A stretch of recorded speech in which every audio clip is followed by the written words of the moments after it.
Welcome to Voices of Experience. Today we're discussing trademarks, copyrights, and licensing. Oh my. Our guests include Bill Cates, who shares million-dollar business strategies, and Russ Riddle, who will break down the legal terms speakers need to know but may not know. We'll also have Ted Ma joining us to share his strategies for maximizing his first year of NSA membership. Let's go. On this segment of Voices of Experience, we are joined by Bill Cates. Now, Bill does over $500,000 in business and online training and licensing every year. Bill, thank you for joining us on Voices of Experience. You bet, Crystal. Love to be here. Now, I'm extremely excited that you're here to actually talk to us today about online training and licensing. So I know there's a lot of us that are interested in the topic, but don't even know where to start. So my first question is, we know that you sell online learning and licensing. What kind of topics may work well for these kinds of deals? Essentially, it's important that you have a very specific process where you create a transformation for the person going through the training. That's measurable. And so it's very how to do something. It's not just what to do, why to do it, well, that's important, but how to do it. Step 1, step 2, step 3. And it's something that's very transferable. That's something that can be taught through a video. Now, in my case, a lot of it is facilitator aided. So someone may go through the training by themselves, or they may be part of a larger group where there's a facilitator involved, but we know that by the time they're done, they're going to be able to do something that they weren't able to do before. So that's the main criteria for something that's going to work well online. Now, does it matter if it's evergreen content or not? Does it have to be dated? So, for instance, some technology topics, you're not going to be able to sell the same package 3 years from now. Yeah, there's pros and cons to both. Having evergreen obviously is good, as it lasts a long time. You don't have to update it as often. Something you sell 3 years ago, you can sell 3 years and from now, and it stays pretty much the same, although technology changes, so you have to stay up with that.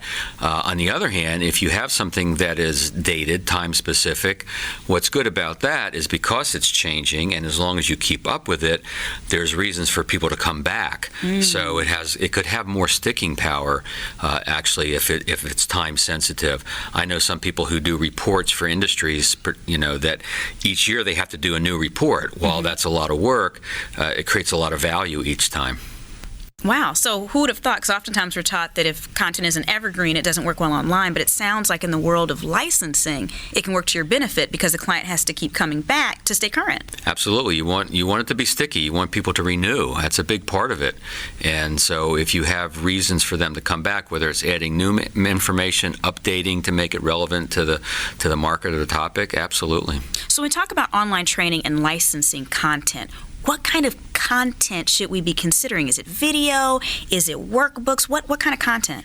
Well, for the most part, voiceover PowerPoint is dead, boring, don't even consider it, unless perhaps you're doing screen grabs where you're showing people how to navigate through a website or something like that where that makes sense. But it's become so easy and so inexpensive to create decent video that you really should think in terms of video, and not just the talking head video, but using graphics, pulling in different graphics, to emphasize the point you're trying to make. I use a lot of what's called B-roll video, where there's not necessarily any sound to the video, but it creates another look on the screen, so it grabs people's attention. Because think someone's going to be going through this at their desk, probably, maybe even on a mobile platform, in which case there's a lot of distractions. And if you don't have something interesting going on visually, they're going to wander. Now, what I do on my platform, I offer both video and audio. It's the same file, just an audio version that they're able to download so they can be reinforced through that. So we offer video, audio, and the transcript of the lesson. Some people like to print it out. They like to highlight some of the verbiage that I provide. And so ultimately, you want to give people the material in a way that they most want to consume it. And sometimes it's good to vary the mediums. I love that. So with the transcript, it's almost like they're getting the notes that they can also record on. That's good for the people that need that physical. So it sounds like it's not about creating different types of items necessarily for different products or offerings. It sounds like even if you create one thing, you just need different formats for the different types of learners? Yeah, so for my main lessons, it's a video, it's a transcript, and it's an audio. Okay. And then I have a lot of collateral material. So it could be a checklist, it could be tracking forms, it could be practice forms. I have also a lot of audio interviews, kind of podcasts-like, where people have interviewed me, I've interviewed them. That's all in the supplemental material. Okay. But the main lessons are video, audio, and transcript. So anyone that's listening right now, that they're saying, this is an amazing idea, I'd love to get into this more, what are the first 3 steps to creating and licensing content? Do you have to start with something brand new? Give us 3 actionable steps. No, you definitely don't need to start with something brand new. You have to start with something that's in demand. So, if your clients are, obviously, if your topic is in demand, if your clients are, asking you to do it maybe more than you can do it or more they can afford it, that's certainly a candidate for licensing. I know that when I first got started doing on video on the internet, I wasn't sure if I could sell online learning or not. And so I started very small. I started with about 5 lessons. I sold it very inexpensively just to see, could I sell it? Would people buy it before I really jumped in? So it's always nice to create a proof of concept. It's always nice to create don't do it all, and because it'll take you forever and you may never finish, but do something small, one little course, maybe a few lessons, a few modules in the course. Whether you give it away or you sell it, you put a toe in the water first, and then if it's work, and then you can continue on from there. Okay, so that's when you're doing your own online course. Now, when you get to the licensing portion, do you start contacting organizations, or do they contact you? How does the licensing piece come into play? Yeah, so in most cases, they contact me only because I have a reputation in my industry or other people in their organization are using it. So, for instance, with one company, they wanted to create online training for their people, and they went to their field force, their regional and reps, and they said, who are you using? What are you doing to get more referral business, to acquire more clients? And they said, well, we're using Kate's. Everybody said we're using Kate. So then they came to me and said, Bill, 60% of our people are already using yours. Let's find a way to bring it to everybody.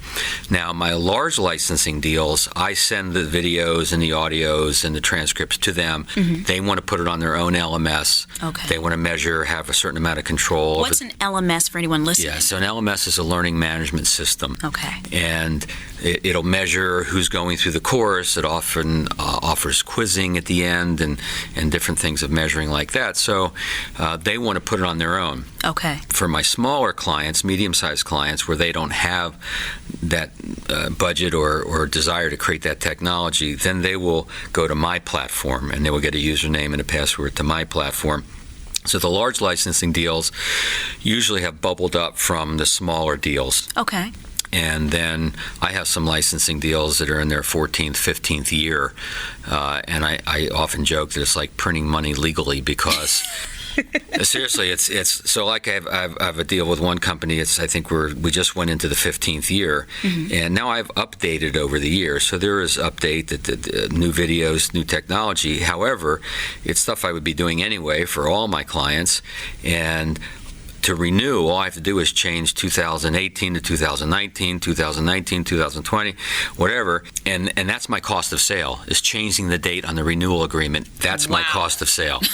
So that's why I call it printing money legally. It's highly profitable. Well, it sounds like it is, and we definitely appreciate you teaching all of us how to print money legally as well.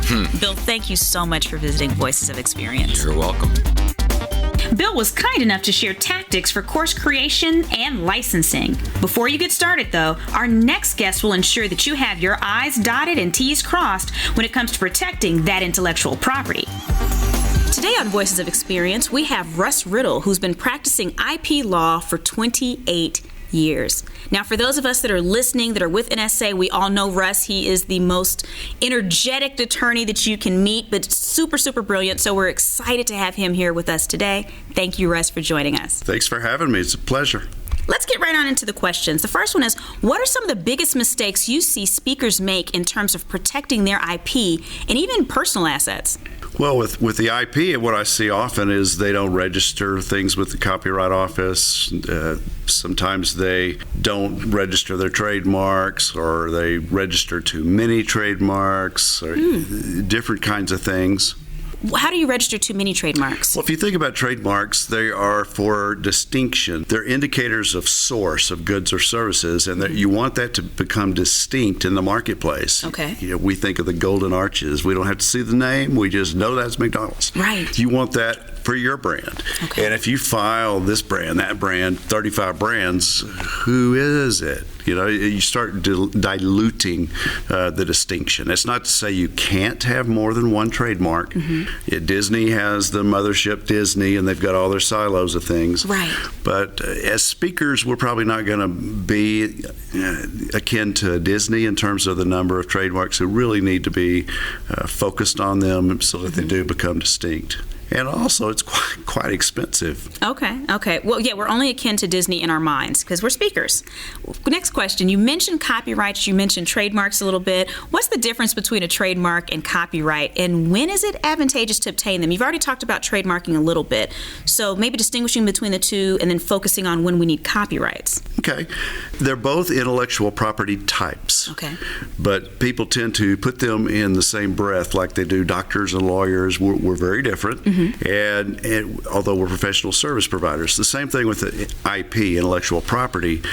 Yeah, we're kind of like each other, but we are distinct. Copyright protects content. Okay. And what I always tell people is think of it, both of those words start with a C, copyright and content. So think of that, and by content I mean it could be words, it's your book, it's your website, it could be photographs, it could be videos, it could be illustrations, art. Okay. That's copyright. Trademark doesn't protect content. Trademark, as I said earlier, is an indicator of source, so it will be either a symbol, logo, single word, very short phrase, something like that. That copyright, by the way, doesn't protect. Thank you for helping us distinguish between those two. I know that you also talk about licensing agreements. So what should speakers consider before they enter into licensing agreements? Because we're constantly hearing, oftentimes within NSA, you have to license your content, and that's a great extra stream of income. What do we need to know before we even go that route? Well, you sure want to have registered with the Copyright Office the content that you're about to license to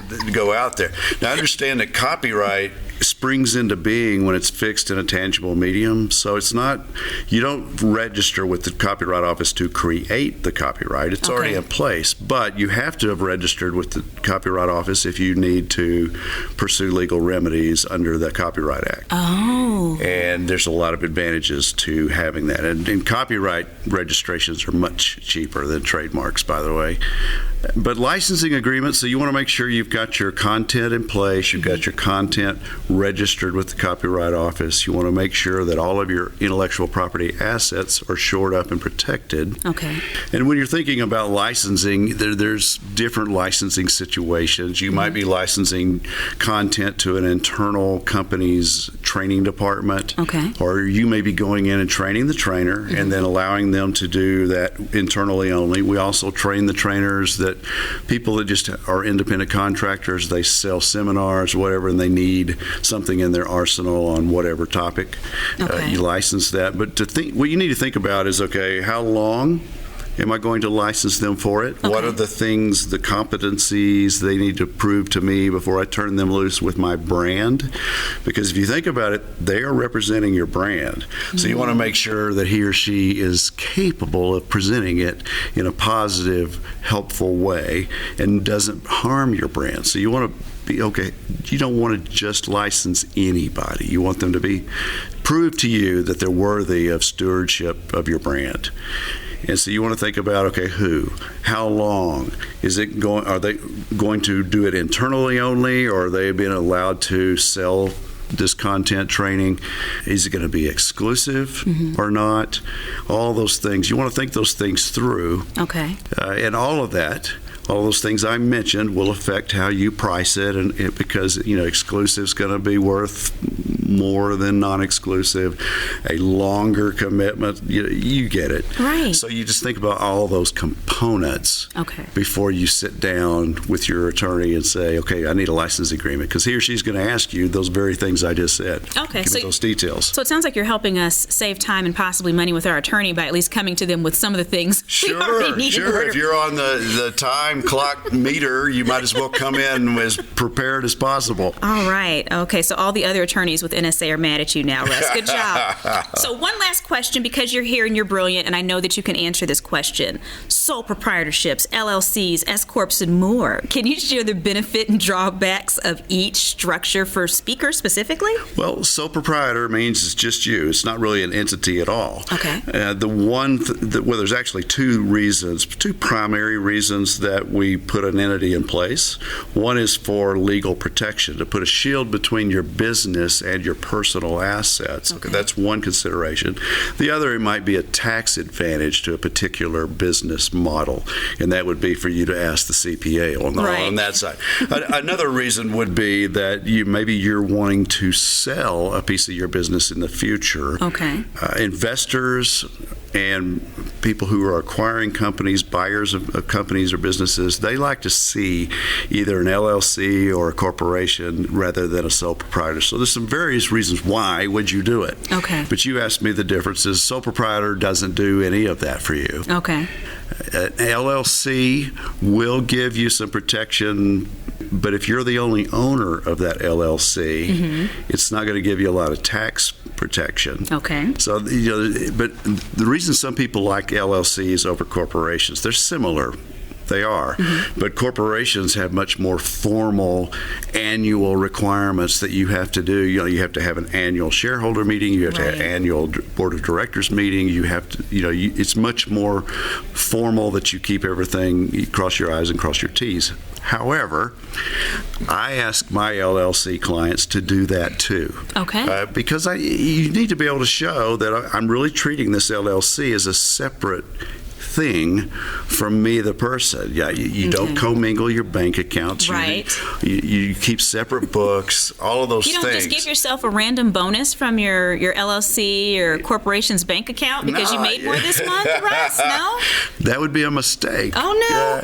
But you can pay yourself. If you are a sole owner and you've got an entity in place, you can pay yourself a salary or bonuses or those things, but you need to do it in the right way. Right. Have minutes in place and resolutions. Again, LLCs don't require that as much as corporations, but I think best practice is you do it anyway with the LLC.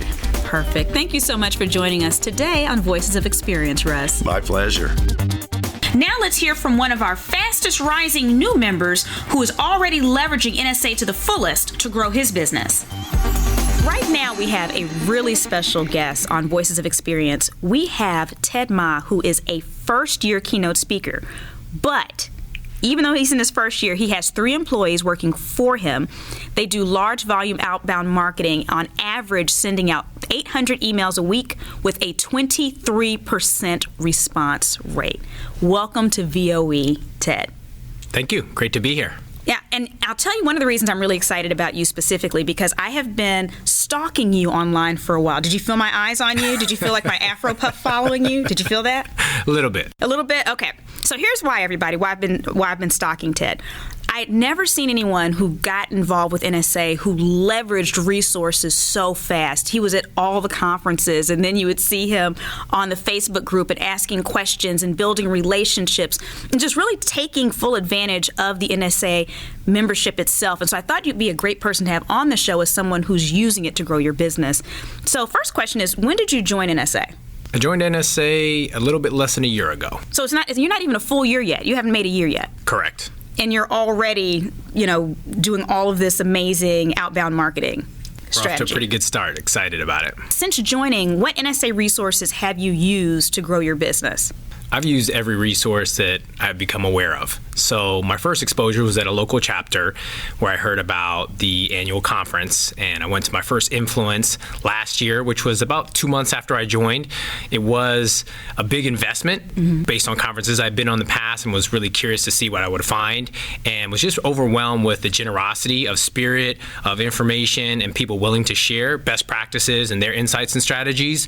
And since that time, from social media to other events that speakers have offered in terms of coaching and training, both on the platform as well as behind the scenes business building skills, and really doing my best to fully immerse myself in as much of the resources that I can take advantage of to grow my business so I don't have to make some of the same mistakes that other people have made in their careers. So what I love about this is the fact that you said you started with a local chapter. First off, which local chapter is that? Northern California. Northern California. Shout out to Northern California here. Well, no, I think what happens is a lot of people, they join and they have a desire to do this as a career, but not everyone has your drive. And I also think that sometimes people can be a little intimidated. But as you just said, when you went to Influence, you said people are pretty giving with information and willing to help. I was pleasantly surprised by the quality of people and the willingness of people to share what most times people would think, well, why would you share that with me if that's something that's helping you and you're my competitor? But as I learned very quickly with the spirit of Cavett in NSA, it's about building a bigger pie.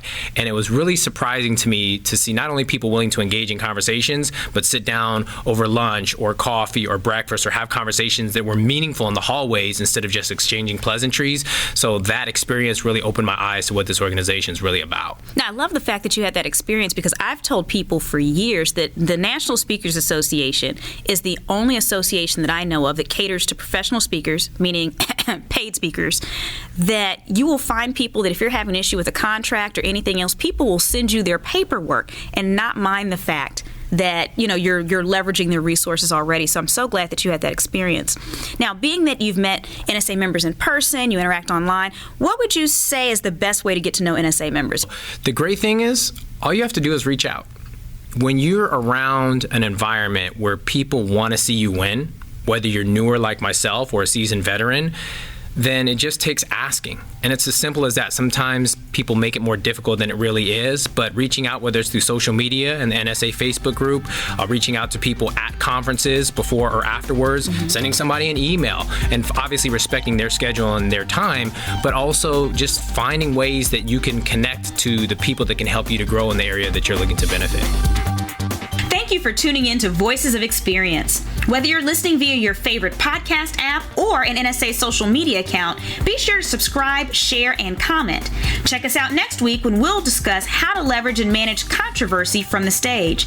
If you haven't had to deal with it yet, you will.